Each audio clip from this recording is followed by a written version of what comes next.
কঁঠালখিনি কাটি এটা পাত্ৰত তেনেকৈ লৈ ল'লোঁ আৰু ধুই কঁঠালখিনি সিজিবলৈ বহাই দিলোঁ। তাৰপাছত তেনেকৈ আদা, নহৰু, পিঁয়াজ আৰু তাত 3-4টামান কেঁচা জলকীয়া দিলোঁ। দি সেইখিনি পেষ্ট বনালোঁ। তাৰপাছত এখন প্লেটত পিঁয়াজ অকণমান কাটি ল'লোঁ আৰু শুকান জলকীয়া 4টামান দিলোঁ। তাৰপিছত মিক্সিত কৰা পেষ্টখিনি এনেদৰে ল'লোঁ।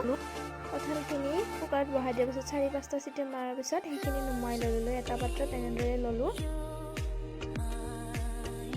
কেৰাহীটো গৰম হ'বলৈ দি তাত মিঠাতেল দিলোঁ। দি পিঁয়াজ দি দিলোঁ। দি তাত 2-3 খিলামান তেজপাত দি দিলোঁ আৰু 4-5টামান শুকান জলকীয়া দি দিলোঁ। তাৰপাছত সেইখিনি ভালদৰে লাৰি দিলোঁ।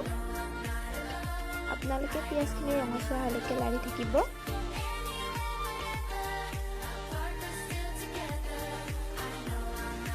পিঁয়াজখিনি যেতিয়া আপোনালোকে ভালদৰে ৰঙচুৱা হোৱা যেন পাব, তেতিয়া তাত আদা, নহৰু, কেঁচা জলকীয়া আৰু পিঁয়াজৰ পেষ্টখিনি দি দিব।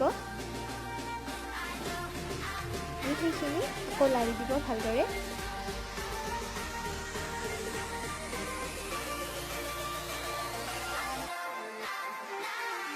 তাৰপাছত আপোনালোকে তাত ধনিয়া গুড়ি অকণমান দি দিব। মই ধনিয়া গুড়ি সৰহকৈ দিছোঁ। মোৰ কঁঠাল বেছিকৈ লোৱাৰ বাবে তাত ধনিয়া গুড়ি সৰহকৈ দি দিছোঁ। আকৌ তাত জিৰা গুড়ি অকণমান দি দিলোঁ। জিৰা গুড়িৰ পৰিমাণটো মই কমকৈ দিছোঁ।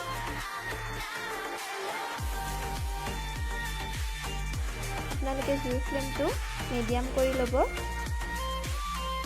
তাৰপিছত সেইখিনি লাৰি দিলোঁ।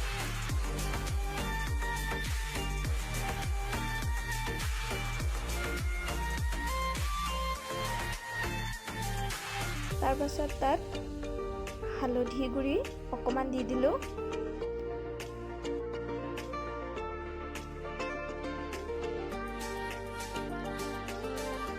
আৰু তাত জলকীয়া গুড়ি অকণমান দি দিলোঁ।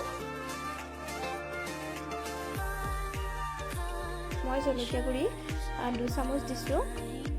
আপোনালোকে যিমান জ্বলা খায় সিমান জ্বলা দি দিব। তাৰপিছত সেইখিনি লাৰি দিলোঁ ভালদৰে। আৰু আপোনালোকে জোখ অনুসৰি তাতে নিমখ দি দিব। তাৰপিছত সেইখিনি ভালদৰে লাৰি দিব। লাৰি দিয়াৰ পাছত তাতে সিজাই থোৱা কঁঠালখিনি দি দিব।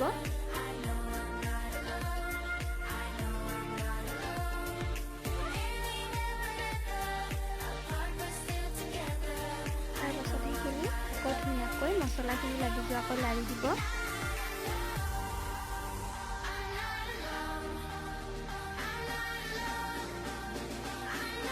তাৰপিছত 5 মিনিটমান থকাৰ পিছত এনেদৰে ঢাকনিখন গুচাই আৰু এবাৰ লাৰি দিব। দি তাত গৰম মছলা দি দিব। মই গৰম মছলা দিছোঁ।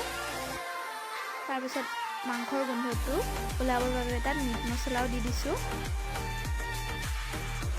তাৰপিছত সেইখিনি লাৰি দি তাত পানী দি দিছোঁ। অকণমান পানী দি সেইখিনি উতলিবলৈ দিছোঁ আৰু জুইৰ ফ্লেমটো অকণমান বঢ়াই দিলোঁ। দি সেইখিনি লাৰি দিলোঁ। দি উতলিবলৈ দিছোঁ।